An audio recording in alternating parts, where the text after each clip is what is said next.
বালতিতে কিভাবে ড্রাগন চাষ করবেন আর হলো ড্রাগন সিরিয়াল বাই সিরিয়াল কিরকম ফলটা আসে দেখায় আমি। এই একটা আর হলো এই একটা, এটাই বড় একটু এটাই সামান্য বড় হওয়ার পরে ফুল আসবে। এগুলো এই ছোট ছোট বালতিতে পালানো হয়েছে, এগুলোর মধ্যেও কিছুদিনের মধ্যে ফুল আসবে। আর সবটি 3টা করে 4টা করে আছে, এটার মধ্যে শুধু খালি একটা। আর এটা নতুন ফলের চোষা, এটা হলো পানির মধ্যে ভিজিয়ে রাখলে পারা এটা একটা সারে পরিণত হয়। আমরা ইচ্ছা করলেই আমরা এগুলা ফালেই না দিয়ে এটা আমরা ব্যবহার করতে পারি।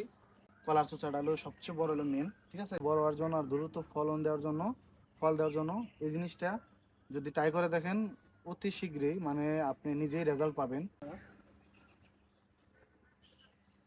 একটা শশা ধরছে, তো শশা গাছ যেহেতু একটা অকাজ মনে করি, আসলে সেগুলাও কাজের যদি আমরা সঠিকভাবে ব্যবহার করতে পারি। এটা আসলে মাটির নিচে খুঁইদা মাটিটা আগলা করে ডাবাইয়া দিলে সবচেয়ে বেশি ভালো হয়।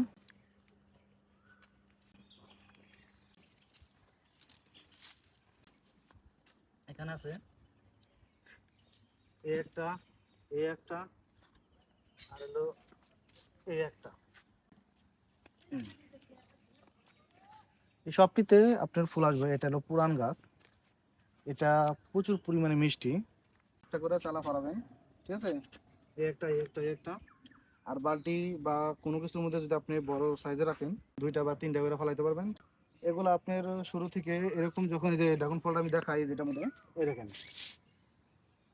এটা এটার মধ্যে ফার্স্ট একটা এসে নতুন, এটা নতুন। আর ওগুলা এর আগেও ফল ফল আইছিল, সেগুলা খাওয়া হয়েছে, অনেক মিষ্টি, যার কারণে আরো চারা ফালানো হয়েছে। ফুলের সাইজ সবসময় বড় হয়, ঠিক আছে। এটাও নতুন গাছ, প্রথম একটা ফুল আইছে এটার মধ্যে। ড্রাগন ফল যদি আবাদ করেন বালতিতে করে পারেন, যে কোনো পারেন আপনি করতে পারবেন। এটা আসলে অনেক সুস্বাদু, এতটি চারা ফালানো হয়েছে।